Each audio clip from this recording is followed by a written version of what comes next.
Friends, आज हम बात करेंगे एक ऐसे अनोखे राजा के बारे में जिसके बारे में सुनकर आप यकीन नहीं कर पाएंगे। फ्रेंड्स, इस दुनिया में राजे महाराजे की सनक और रंगीन मिजाजी के कई किस्से भरे पड़े हैं। हमारे भारत में भी कुछ राजे ऐसे रहे हैं जो काफ़ी अय्याश रहे हैं। ऐसा ही एक राजा था जो काफ़ी अय्याश और रंगीन मिजाजी था और भोग विलास का शौकीन था। यहाँ तक कि उनके महल में बिना कपड़ों के ही लोगों को प्रवेश मिलता था। फ्रेंड्स, आपको यकीन नहीं हो रहा होगा, लेकिन ये सच है। इसके बारे में डिटेल में जानने के लिए आपको ये वीडियो कम्प्लीटली देखना होगा।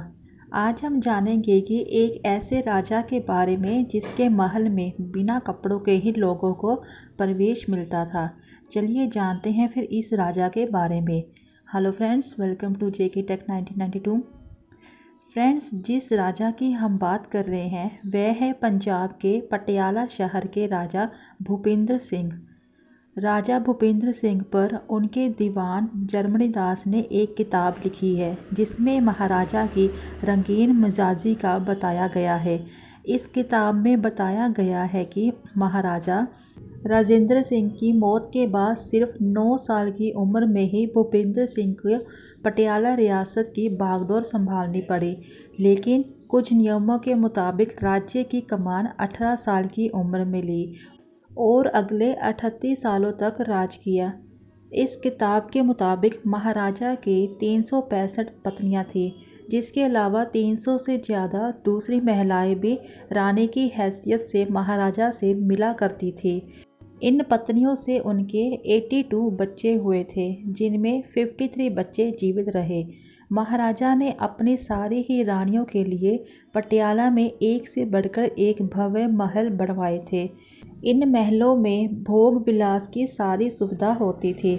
उस जमाने में भी सेहत के लिए लोग खास जागरूक नहीं थे, लेकिन महाराजा ने रानियों की रूटीन जांच और सेहत पर नज़र रखने के लिए भी देशी विदेशी डॉक्टर की एक टीम तैनात कर रखी थी। ये टीम लगातार चेक करती रहती थी कि सारी रानियां स्वस्थ रहे। इसके अलावा रानियों की ब्यूटी, हेयर स्टाइल से लेकर मेकअप तक के लिए भी महाराजा ने विदेशी हेयर ड्रेसर्स और प्लास्टिक सर्जनों को भी हेल्प लिया करते थे। महाराजा की इन पत्नियों के बीच शुरुआत में तकरार होती थी कि राजा किस रानी के साथ समय बिताएगा। इसके लिए भी राजा ने एक सॉल्यूशन निकाल लिया था। राजा के महल में रोज 365 लालटेन जला करती और हर एक पर एक रानी का नाम होता। जो लालटेन सबसे पहले बुझ जाए, राजा अगली शाम और रात उस रानी के साथ बिताता था। लालटेन को देखने के लिए भी लोगों की तैनाती होती थी ताकि वह बता सके कौन सी लालटेन सबसे पहले बुझी है।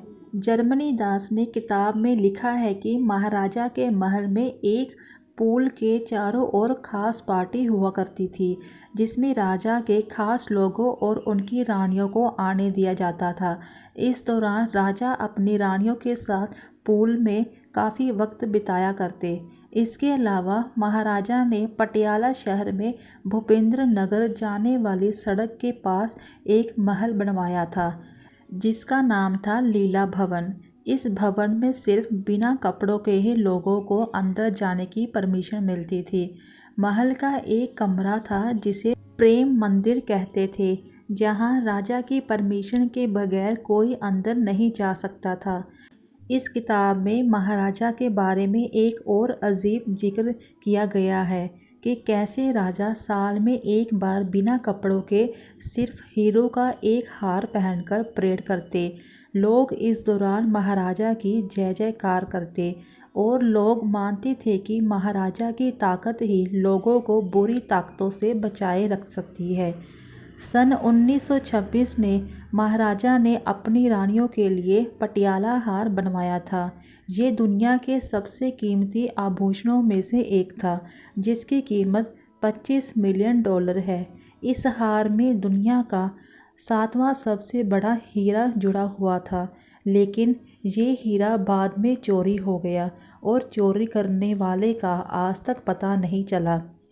फ्रेंड्स, वैसे तो जर्मनी दास की किताब को लेकर काफ़ी विवाद रहे हैं, लेकिन इसमें लगभग सारे ही लोग एकमत रहे हैं कि महाराजा सच में ही भव्य, रंगीन मिजाजी और भोग विलासता वाला जीवन जीते थे। तो फ्रेंड्स, ये थे भोग विलासता के शौकीन महाराजा भूपेंद्र सिंह। फ्रेंड्स, अगर आपको ये वीडियो अच्छी लगी हो तो वीडियो को लाइक एंड शेयर कर दीजिए। चैनल पर नए हो चैनल को सब्सक्राइब कर दीजिए। मिलते हैं फिर अगली वीडियो में। Thank you friends.